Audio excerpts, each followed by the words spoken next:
Halo, assalamualaikum warahmatullahi wabarakatuh. Selamat malam semuanya. Welcome back to my YouTube channel. Terima kasih buat teman-teman semua yang masih setia untuk nonton video-video aku di YouTube channel aku. Nah, kali ini aku mau ngelanjutin bahas soal mengenai tes PCPM BI angkatan ke-37. Nah, untuk di part ini aku mau bahas tentang kumpulan soal di tes TPU, Kebank Sentralan, dan Bahasa Inggris. Namun sebelumnya saya mau ucapkan selamat kepada teman-teman yang sudah mengikuti tes seleksi TPD dan POF. Saya doakan hasilnya mendapatkan hasil yang terbaik, dan untuk di akunnya bagian seleksi TPD dan POF-nya berwarna hijau seperti ini ya teman-teman. Nah, di sini saya lampirkan contoh ketika teman-teman nanti lolos ke tahap TPU, Kebank Sentralan, dan Bahasa Inggris. Jadi untuk di bagian seleksi tes TPD dan POF-nya ini sudah berwarna hijau. Nanti kalau misalnya yang nggak lulus ya di sini akan berwarna merah gitu. Nah, untuk teman-teman yang sudah lolos, artinya teman-teman akan melanjutkan tes ke tahap TPU, Kebank Sentralan, dan Bahasa Inggris. Nah, ini untuk contoh pelaksanaan online tesnya.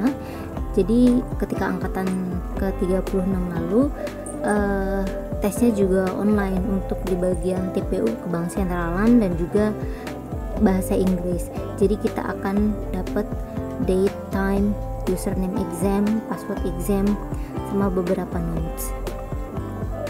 Oke, kita langsung saja untuk di tahap keempat, yaitu tahap tes pengetahuan umum, tes pengetahuan Kebank Sentralan, dan tes Bahasa Inggris. Jadi untuk di tahap ini akan ada 3 yang akan diujikan. Kita mau bahas satu-satu. Yang pertama itu ketika masuk web tesnya, yang pertama dilaksanakan itu adalah tes bahasa Inggrisnya terlebih dahulu. Kemudian ketika setelah selesai baru langsung lanjut ke tes TPU, dan ketika TPU selesai langsung lanjut ke Kebank Sentralan. Jadi tidak ada jeda waktu, hanya sekitar 1 atau 2 menit saja. Nah, untuk tes bahasa Inggris itu sendiri ada 3 part yang diujikan. Yang pertama adalah part 1. Nah, part 1 ini yaitu tentang grammar part 1. Nah, di grammar part 1 ini kita ada 20 soal, diberi 20 soal dari pihak PCPM dengan waktu yang sangat limited, yaitu 15 menit. Jadi untuk satu soalnya itu tidak sampai 1 menit. Jadi teman-teman harus banyak berlatih grammar, karena untuk grammar ini banyak banget soalnya. Untuk yang di part 2 itu ada grammar part 2. Kita akan diberikan 20 soal dengan waktu 15 menit. Jadi part 1 dan part 2 ini jenis grammarnya saja yang berbeda. Nanti akan saya jelaskan untuk di video selanjutnya untuk latihan bahasa Inggris, grammar part 1, part 2, dan yang ketiga yaitu part ketiga reading. Nah, reading sendiri kita akan disajikan dengan 45 soal dan waktunya yaitu 45 menit. Jadi untuk mengerjakan satu soal reading kita membutuhkan waktu 1 menit. Nah, tapi yang perlu digarisbawahi adalah di bagian reading ini satu reading untuk satu soal. Jadi tidak seperti tes ketika teman-teman mengerjakan soal-soal reading di TOEFL dan di ujian-ujian gitu, berbeda. Jadi satu teks untuk satu soal, tapi memang teksnya tidak terlalu panjang begitu. Jadi cukup memakan waktu dan harus menganalisa dengan cepat. Oke, cukup untuk bagian tes bahasa Inggris. Nah, ketika teman-teman sudah selesai tes bahasa Inggris itu nanti akan langsung stop dan akan masuk ke sesi selanjutnya. Nah, sesi selanjutnya itu adalah tes pengetahuan umum. Untuk di bagian tes pengetahuan umum, teman-teman akan disajikan dengan 50 soal dengan waktu yang sangat singkat, yaitu 35 menit. Adapun cakupan-cakupan yang sudah saya rangkum dari semua tes TPU yang pernah dilalui tahun waktu tahun lalu, tentang pengetahuan Bank Indonesia. Jadi teman-teman pelajari seputar Bank Indonesia, belajar di web Bank Indonesianya. Kan di situ ada tugas dan fungsi dari bank sentral dan lain-lain. Jadi banyak membaca di Google untuk pengetahuan Bank Indonesia. Yang kedua yaitu mengenai kebijakan-kebijakan. Nah, kalau untuk kebijakan ini sendiri teman-teman bisa tambahkan dari belajar dari internet ataupun up to date dengan kebijakan-kebijakan yang saat ini yang sedang booming begitu.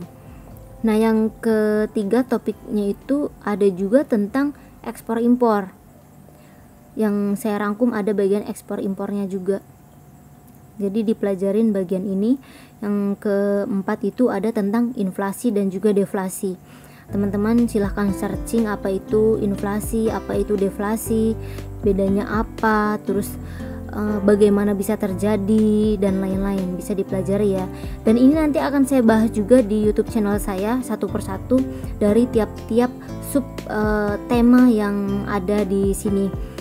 Yang kelima yaitu nilai tukar. Nah, nilai tukar itu kan kayak misalnya dari dolar ke Indonesia atau dari dolar ke rupiah, dari rupiah kemana gitu. Nah, itu ada juga di tes pengetahuan umum. Jadi menurut saya tes pengetahuan umum ini amat sangat luas sekali cakupannya. Jadi teman-teman harus banyak-banyak membaca dan jangan deadline kalau misalnya mau belajar. Oke, ketika teman-teman sudah selesai untuk tes pengetahuan umum, teman-teman akan langsung menuju ke tes selanjutnya, yaitu tes pengetahuan kebank sentralan. Jadi ini tes terakhir ketika teman mengikuti tes tahap ini, dari bahasa Inggris terus ke tes pengetahuan umum dan terakhir adalah pengetahuan kebank sentralan. Nah, di tes ini teman-teman akan disajikan 70 soal dan waktunya hanya 50 menit saja. Jadi teman-teman harus hati-hati dan teliti ya. Meskipun teman-teman ujiannya online, ketika teman-teman itu searching menggunakan handphone itu justru akan amat menguras waktu teman-teman dan malah nggak kejawab semua gitu. Tapi ya itu silahkan teman-teman mau searching atau enggak, memang ya bisa saja menggunakan handphone, tapi tidak saya sarankan, lebih baik belajar dan dipersiapkan dari sekarang. Untuk cakupan materinya yang sudah saya rangkum dari soal-soal tahun lalu itu ada tentang kebijakan moneter, terus ada juga tentang mata uang dunia. Jadi kita tidak hanya mempelajari rupiah saja, tapi mata uang dunia. Yang ketiga itu tentang saham. Nah, untuk yang soal-soal saham itu ketika saya review lagi di soal-soal tahun lalu itu amat sangat banyak sekali. Dari 70 soal mungkin ya 10 atau 15-an gitu. Nah, yang selanjutnya ada pasar uang, terus tentang pemalsuan keuangan juga ada, terus sistem akuntansi, terus akuntansi keuangan dan juga akuntansi biaya.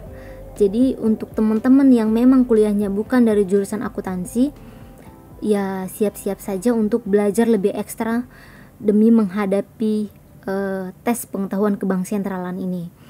Yang selanjutnya yaitu tentang pembukuan keuangan negara.